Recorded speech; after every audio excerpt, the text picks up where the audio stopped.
Some of the most emotionally intelligent people are the ones their children feel safest avoiding.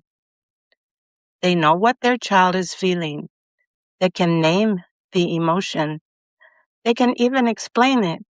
And still, they shut them down. So here's the question no one is asking. Why do emotionally intelligent people still fail?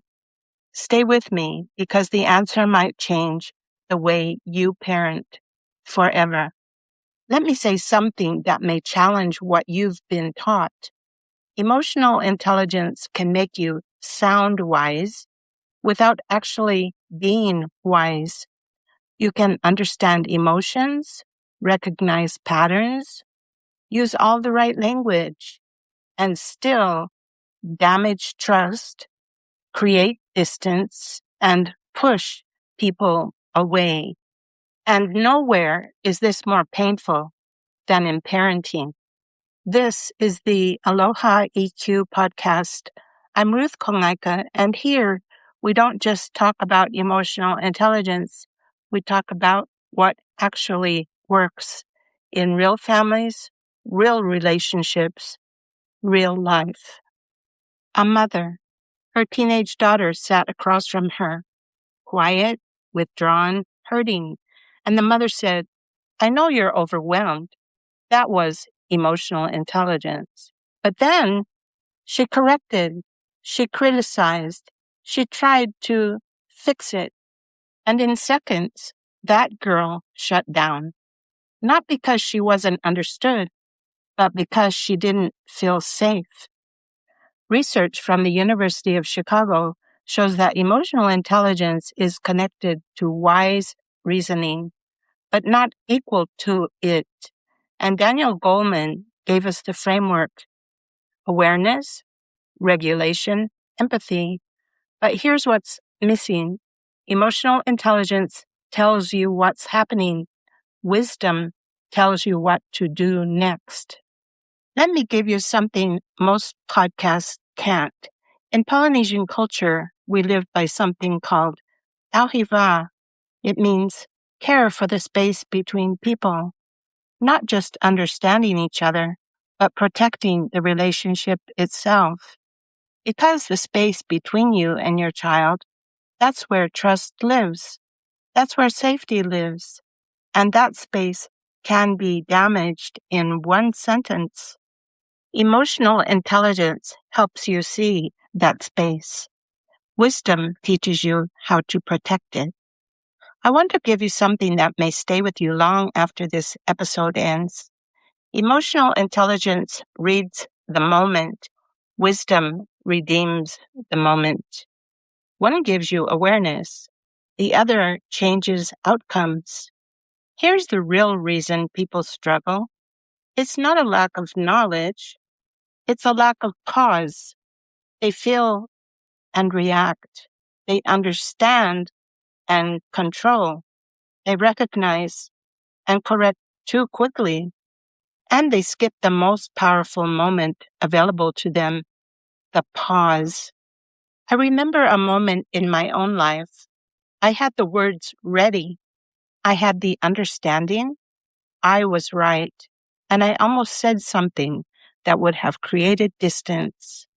But something in me paused, just long enough to choose differently. And instead of reacting, I softened. I listened. And everything changed. That's wisdom. Not louder, not smarter, just more intentional. We all know people who are smart, people who say the right things, people who understand emotions, and yet they still hurt others. They still make poor decisions. They still break relationships. So what's missing? If emotional intelligence is so powerful, why isn't it enough? I remember working in environments where emotions were always present: hospitals, schools, workplaces, places filled with educated, capable people. And yet, there were moments where you could feel tension rise or conversations turn sharp, where understanding didn't lead to kindness. People knew what was happening emotionally, but they didn't choose well.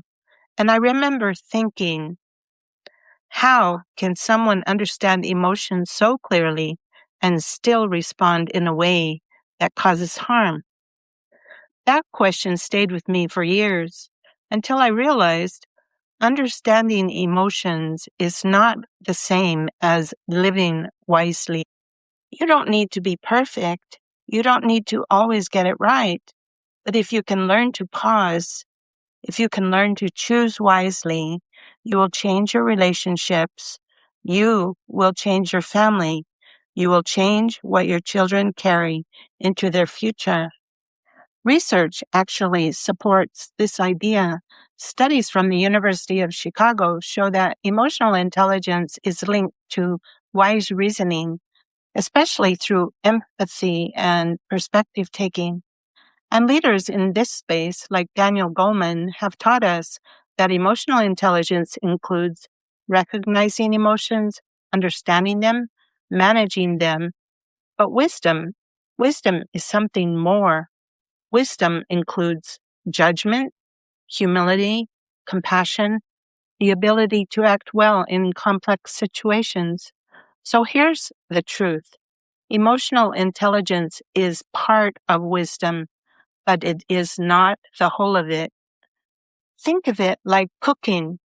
Emotional intelligence is an ingredient, a very important one, but you wouldn't serve a dish with just one ingredient, even if it's the best one. Wisdom is the full recipe. It's knowing when to speak, when to stay quiet, when to lean in, when to let go. It's knowing not just what's happening, but what to do about it. Let's bring this into real life. You might recognize that your child is upset. That's emotional intelligence. But what happens next? Do you correct immediately? Do you raise your voice? Do you shut them down? Or do you pause, breathe, and choose connection? That's wisdom. Wisdom asks questions that emotional intelligence alone does not. Is this the right time? Is this kind? Will this build trust or break it? Am I reacting or responding? That space between feeling and action, that pause, that's where wisdom lives. So today I invite you to try something simple. The next time emotions rise, don't rush to respond. Pause, even for a few seconds, and ask yourself, what would a wise response look like here? In the spirit of aloha, let's not just be people who understand emotions. Let's be people who live them wisely. Because your family doesn't need perfection.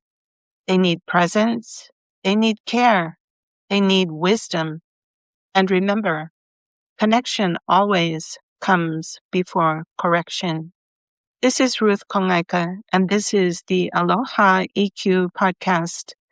If this episode spoke to your heart, share it with someone who needs it, because one wise response can change everything. Aloha.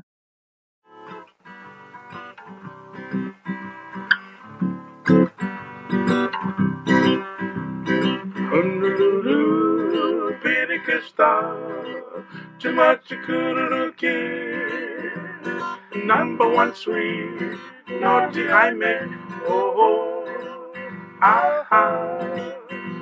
You bet I know, you look at Chan, another color sweetheart. But tonight, you better get caught, she did too much for me. What's the matter you last night? You didn't come to see mama. I think so, you don't like me no more. You're too much like another fella, another girl like me too.